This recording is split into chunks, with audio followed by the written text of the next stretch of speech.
오키노 TV 영상은 특정 단어나 상세한 설명은 하고 있지 않습니다. 영상 시청 전에 커뮤니티에서 글을 확인하신다면 훨씬 도움이 되실 거라 생각됩니다. 1956년 21살의 다이앤은 이혼한 뒤 아버지 가게에 일을 하고 있었는데 어느 날 그곳에 들른 마을의 총각 라일진 케일델과 알고 지내게 됩니다. 그는 이혼에 힘들어하고 있던 다이앤에게 상냥한 태도로 말을 건넸고 어느새 그녀에게 호감을 내비추었습니다. 그렇게 두 사람은 1년의 연애 끝에 결혼에 골인합니다. 결혼을 한 두 사람은 애리조나 피닉스로 이사를 했고 그곳에서 행복한 삶을 살며 켈리, 그렉, 로리 3명의 자녀를 더 낳았습니다.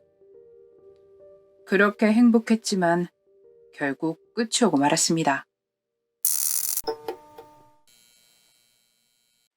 1966년 9월 17일 다이앤과 진은 이혼 준비를 하던 중이었고 근처 식당에서 식사를 하며 남은 부동산 문제에 대한 이야기를 나누었습니다. 당시 두 사람은 따로 살고 있었다고 합니다. 이야기를 마친 이후에 다이앤은 남편 진의 차량을 빌려 술집에 들른 뒤 종종 만나던 밤 말린이라는 남성을 만났습니다.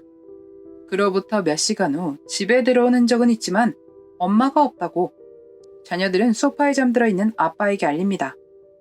진은 잠에서 깨어나 집을 둘러보게 되는데 부엌 식탁에 다이앤이 사용하던 열쇠를 발견합니다.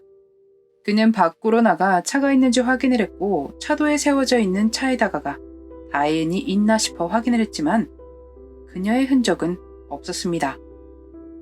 모든 흔적들이 이상했고 자녀들이 그대로 집에 있던 상황인데 그녀가 그렇게 사라질 이유가 없었습니다. 다음 날인 9월 18일 남편은 아내의 실종 신고를 넣고 집으로 돌아왔습니다. 남편 진은 그녀가 남자와 떠났다고 믿고 있었습니다. 경찰은 조사에서 알게 된 그녀가 종종 만났다던 밤 말린이라는 남자에게 인터뷰를 하러 찾아가는데 그는 다이앤을 만난 다음 날 심장마비로 세상을 떠난 상태였습니다. 다이앤의 가족과 친구들은 그녀가 절대로 아이들만 집에 두고 나갈 리가 없다고 말했습니다. 종종 만났다던 남자는 이미 세상을 떠난 상태였고 가족들과 친구들은 그녀가 그런 식으로 집을 떠날 리가 없다고 말하는 상황이었는데 하지만 이런 상황임에도 다이앤은 다른 남자랑 떠났어요. 자식들을 그렇게 두고. 이게 말이나 됩니까? 진은 경찰과 이웃, 친구들에게도 아내는 남자를 만나 도망쳤다고 말했고 분통을 터뜨렸습니다. 그렇게 다이앤의 흔적은 발견하지 못하고 시간이 흘렀습니다. 1967년 1월 피닉스 응급센터에 신고 전화가 들어옵니다. 집에 불이 났어요. 구급차 좀 보내주세요.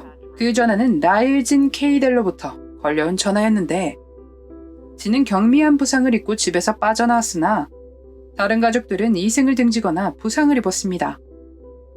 건강을 되찾은 그렉과 로리는 그날을 기억하며 아빠 진에게서 독특한 술 냄새가 났다고 전했고 진은 당일 수지, 켈리, 그렉, 로리를 돌보지 않은 것을 시인합니다. 가장 이상한 점은 세상을 등진 수지와 켈리, 병원에 입원한 그렉과 로리가 있었지만 진은 크게 신경 쓰는 분위기가 아니었다는 겁니다. 남편 진은 의심을 받은 채로 남게 됩니다. 1993년 사람들도 라일진 케이델조차도 생각지 못한 일이 벌어집니다. 성인이 된 로리가 편지를 들고 피닉스의 경찰서를 찾아왔습니다. 저는 그날 아버지와 엄마가 다투는 걸 봤어요. 엄마는 아빠로 인해 쓰러졌는데 아빠는 우리가 보고 있다는 걸 알았어요. 왜 이제와 밝히냐는 의문에 로리는 그날 밤 모든 것을 목격했지만 그동안 아빠 진이 두려워 앞에 나서지 못했다고 대답했습니다. 당시 로리는 다이앤이 쓰러진 걸 보고 자고 있다고 생각했답니다. 이후에 장례식을 가서 그것이 마지막이라는 것을 깨달았다고 하네요. 모든 것이 끝나고 아버지 진이 뒷마당을 수리한다며 한동안 그곳에 얼씬도 못하겠다고 합니다. 이런 고백이 있고 나서도 16개월이 지나서야 조사가 이루어졌고 로리가 지목했던 콘크리트 위를 감지한 결과 다이앤을 발견합니다. 1994년 9월 24일 마침내 라일진 케이델이 다이앤의 혐의로 기소됩니다. 그리고 다음 해인 1995년 4월 유죄 판결을 받고 무기징역이 내려졌습니다. 물론 항소를 했지만 모든 항소는 실패했고 2004년 12월 7일 감옥에서 세상을 떠납니다. 그는 다이앤의 사건으로 기소되어 유죄를 받았지만 화재에 관련되어 기소되진 않았습니다. 1995년 로리는 피닉스 씨를 상대로 화재 조사를 제대로 하지 않은 점을 고소했고 $550만 합의가 이루어집니다. 참 끝까지 진은 별로인 사람이었는데 다이앤을 찾고 세상을 떠난 두 자녀와 같은 공간에 두기를 원했지만 그 지역의 소유자가 진이었고 그는 그걸 포기하지 않았다고 합니다. 이후에 어떻게 됐는지 알려진 바는 없지만 잘 해결됐다고 하더라도 저런 식으로 포기하지 않았다는 점은 정말 사람을 질리게 하네요.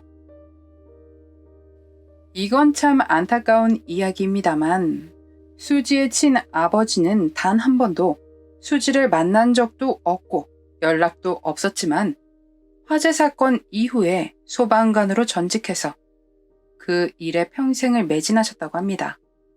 안타까운 이야기죠. 진실이 밝혀져서 얼마나 다행인지 모르겠습니다.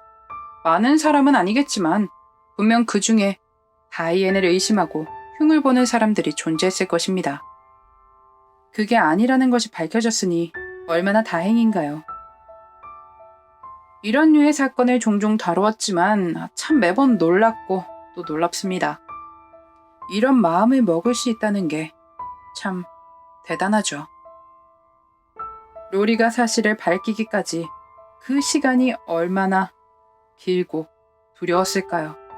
사실을 밝히고 나서 그녀의 마음이 조금은 가벼워졌길, 행복하게 살고 있길 바라봅니다. 다시 한번 세상엔 사람의 탈을 쓰고 사는 나쁜 존재들이 많다고 느끼게 해준 그날의 미스터리 라일진 케이델의 사건이었습니다.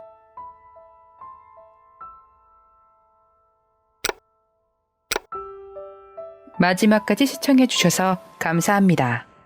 좋아요와 구독은 저에게 큰 힘을 줍니다. 오늘 하루도 수고하셨습니다. 좋은 밤 보내세요.